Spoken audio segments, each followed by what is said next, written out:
Bonjour à tous, c'était Voir, j'espère que vous allez bien. On se retrouve aujourd'hui pour un nouvel épisode d'Ici Tout Commence en Avance et nous allons parler de la guerre est déclarée entre le roi et Tessier, Gaspard couche avec une fille, rien ne va plus entre Léonard et Maya, Carla a une surprise, Léonard est-il prêt à pardonner Maya et le roi découvre le terrible secret de Tessier. Tout d'abord, avant que la vidéo commence, n'hésitez pas à vous abonner à cette chaîne YouTube et à liker cette vidéo pour ne rater aucune des prochaines vidéos. Bonne vidéo à tous. Pour commencer, la semaine prochaine, la guerre est déclarée entre le roi et Tessier. Toujours aussi friand des situations délicates et gênantes, Tessier ordonne à Léonard Sébat de faire le service lors de l'inauguration de la ferme d'Angéline. Ce même événement pour lequel Maya Dubois doit assurer la conception de tout le menu. Problème, Maya et Léonard sont en froid depuis quelques jours. Le jeune homme se voit donc contraint d'accepter une mission qu'il n'a aucune envie de remplir. Si la situation semble faire plaisir à Emmanuel Tessier, elle ne plaît pas du tout au chef le roi qui dénonce les pratiques de son collègue. Dans le bureau de la direction, le grand Emmanuel Tessier a donné rendez-vous à son élève Léonard Sébat pour le prévenir qu'il va devoir participer au service qui aura lieu lors de l'événement d'Angèle Lisetti.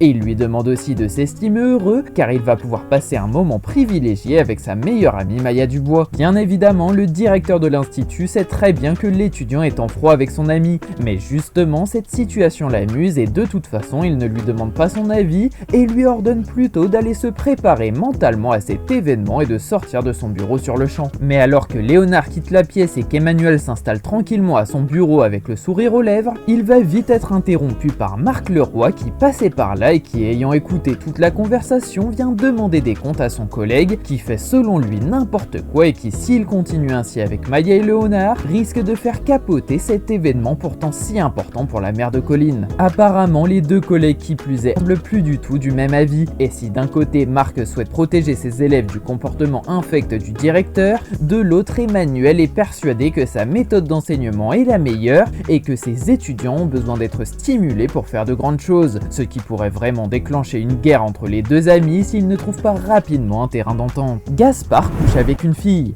Entre Gaspard et Cléo, c'est la guerre froide. Quand la jeune femme se retrouve seule avec lui dans l'arrière-cuisine de l'institut, la tension monte d'un cran. Cléo ne se laisse pas démonter par les remarques déplaisantes de Gaspard et fait même preuve d'une répartie parfaite, un caractère qui ne semble pas laisser l'étudiant indifférent. Finalement, de la haine à l'amour, il n'y a qu'un pas. Au sein de l'économat de l'institut, Gaspard Delange est tranquillement en train de récupérer quelques ingrédients dont il a besoin, jusqu'à ce qu'il s'arrête net dans sa démarche lorsqu'il est rejoint par Cléo Louvain, l'assistante de direction, et cette dernière le prévient qu'elle ne fait que passer et qu'elle doit juste changer des affiches. Mais Gaspard avoue alors à Cléo qu'il la remercie sincèrement pour l'avoir aidé quelques heures plus tôt, lorsqu'il était en difficulté, et ce petit changement de caractère soudain fait beaucoup de bien à la jeune femme qui n'a pourtant l'habitude le droit qu'à des remarques négatives et blessantes venant de sa part. Mais ce petit revirement de situation ne va pas durer très longtemps, et Delange retombe vite dans ses travers en lançant de nouveaux pics à Cléo. Sauf que cette fois-ci, les remarques sont bien plus violentes qu'habituellement, et la tension va alors grimper en flèche à l'économat, jusqu'au point où les deux membres de l'institut s'énervent tellement qu'ils finissent par se dire leurs quatre vérités front contre front, ce qui fait alors monter la chaleur entre eux et qui finit par les faire craquer et s'embrasser au plein milieu des bocaux et des sacs de riz. Rien ne va plus entre Léonard et Maya. Alors que Maya est en plein stress à quelques minutes de servir son menu aux invités de l'inauguration d'Angèle, la tension monte d'un cran en cuisine. Léonard se montre froid et distant alors même que Maya a plus que jamais besoin de lui. Il n'a pas anticipé la mise en froid du champagne et remet la faute sur la jeune femme. Rien ne va plus entre les deux meilleurs amis et leurs différends ont de graves conséquences. Maya joue sa place à l'institut. Pourtant, à bout de nerfs, Léonard rend son tablier. À la ferme d'Angéline, l'événement culinaire bat son plein et les clients de l'établissement sont tous déjà présents pour déguster les produits de la maraîchère, sous forme de bouchées finement préparées par Maya Dubois. Mais en cuisine, on ne peut pas dire que tout est prêt. Et en effet, la jeune étudiante en deuxième année a beaucoup de mal à suivre le rythme. Et Léonard, qui est censé être son ami, ne l'aide pas vraiment et lui rappelle plutôt qu'ils auraient déjà dû apporter les bouchées depuis longtemps. Mais Dubois préfère ne pas paniquer et elle demande à Léonard de faire patienter les clients en leur proposant du champagne, ce qui ne va bien évidemment pas pouvoir être fait car Sébat n'était même pas au courant qu'il devait servir ce genre de boisson. Alors il ne s'est pas du tout occupé d'une quelconque bouteille de champagne dont il est question. Et Maya, affolée, tente alors de trouver une solution de dernière minute, histoire de ne pas passer pour une idiote et pour gérer au mieux leur retard. Malheureusement, la pression finit par déborder et Maya s'en prend soudain à Léonard en lui faisant comprendre qu'elle commence à en avoir marre de le voir si peu motivé, alors qu'il sait très bien qu'elle joue sa place à l'institut, ce qui a pour conséquence de faire sortir Seba de ses gonds, qui se demande alors ce qu'il fait encore ici, et qui préfère quitter la ferme et laisser son ex-meilleur ami se débrouiller avec Angèle Lisetti avant que la situation ne dérape davantage. Carla a une surprise, c'est un jour un peu spécial pour Angèle et Colline, l'anniversaire du défunt Raphaël Lisetti. Compte tenu du passé, les deux femmes n'ont pas vraiment le cœur à la fête, pourtant Colline ne peut s'empêcher de penser à son oncle. Alors que le moral est à zéro, Carla Furiani débarque sans prévenir chez sa tante et sa cousine, avec une très jolie surprise à leur intention. Toujours à la ferme d'Angéline, Angèle Lisetti et sa fille Colline se retrouvent toutes les deux dans leur salon pour se confier, car aujourd'hui il s'agit de l'anniversaire de la mort de Raphaël Lisetti, et malgré le passé violent et malsain de l'homme, Colline ne peut pas s'empêcher de trouver bizarre que pour cette année elle n'organise rien dans sa mémoire, et l'idée d'allumer une simple bougie fait débat entre la mère et la fille qui se demandent si ce geste ne serait pas un peu déplacé envers Rose et sa famille. Mais soudain, Carla fait son entrée à la ferme, et la jeune femme vient comme qui dirais-je de sauver la situation qui était des plus tristes pour sa tante et sa cousine. Et Carla a en effet apporté de délicieux plats pour dîner avec elle, en leur rappelant que même si elles ne vont pas célébrer la mort de Raphaël, elles peuvent selon elle se réunir malgré tout pour fêter le succès de la ferme depuis l'ère. Cette proposition fait énormément de bien à Angèle et Colline, qui ne savaient plus vraiment comment appréhender cette journée difficile,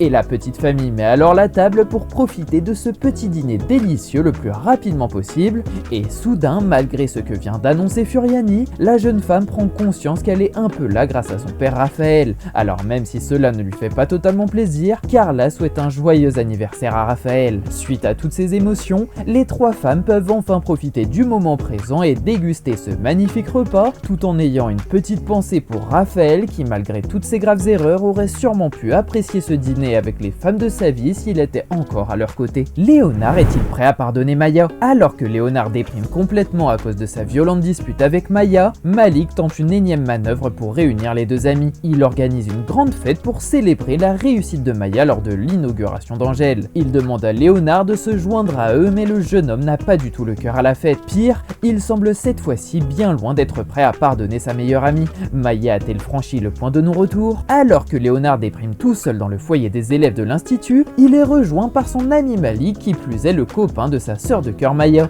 Et en effet, le jeune Ben Aïssa est venu pour lui proposer de participer à la petite fête qu'il souhaite organiser pour célébrer la réussite de Maya et de son menu de boucher qu'elle a créé pour la ferme d'Angéline. Malheureusement, le jeune cuisinier va vite comprendre que la tâche ne sera pas aussi facile pour convaincre Léonard de venir, mais il lui jure qu'il a organisé cette fête tout seul et que Maya ne l'a absolument pas forcé à inviter Seba, car il a grand car il sait que sa copine aimerait beaucoup recoller les morceaux avec son frère de cœur qui lui manque tous les jours depuis leur dispute. Mais ces révélations ne vont pas changer la face du monde, car Léonard n'a pas l'air de vouloir changer d'avis et il explique plutôt à Malik que non seulement il ne viendra pas à sa fête, mais aussi et surtout il n'adressera plus jamais la parole à Maya, car il n'a pas pour objectif d'accepter ses excuses depuis qu'il a découvert à quel point son ami pouvait se montrer égoïste. Léonard remercie alors Malik pour sa proposition, mais malheureusement il lui fait comprendre que contrairement à ce que beaucoup de gens pensent, Maya n'est pas toujours une bonne personne, et son refus d'invitation prouve que le jeune Seba semble avoir définitivement tiré un trait sur celle qu'il considérait jusqu'ici comme sa moitié. Enfin, la semaine prochaine, le roi découvre le terrible secret de Tessier. Marc le roi est très remonté contre Emmanuel Tessier. S'il met sa colère sur le dos de divergences d'opinions futiles, la raison de son ressentiment est en réalité bien plus profonde. Quand il croise Constance dans l'arrière-cuisine de l'institut, il décide de se confier à elle. Il vient tout juste d'apprendre que Tessier a tenté de faire des avances à son ex-femme Iris. Pour Marc, c'est une énorme trahison de la part de son meilleur ami. Réussiront-ils à briser la glace pour enfin mettre les choses à plat? Dans l'économat de l'institut, Marc et Constance se retrouvent un peu par hasard et décident de discuter un peu entre amis, mais alors qu'ils échangent sur la dégustation de la ferme d'Angéline, l'infirmière de l'institut remarque que le roi n'a pas trop l'air dans son assiette, alors elle lui demande si quelque chose ne va pas. Marc n'ose dans un premier temps pas trop lui dire ce qu'il a sur le cœur, mais il finit par expliquer à Constance qu'il est simplement en colère car il sait d'avance ce que va lui dire Tessier à propos de Maya, car il connaît très bien son comportement. Sauf que vu comment le chef est remonté, la femme d'Emmanuel comprend très vite qu'il y a autre chose que Marc ne veut pas lui dire. Et en effet, l'infirmière a visé juste, car le roi lui révèle soudain qu'il a appris pour la lettre qu'Iris a reçue du chef Tessier à l'époque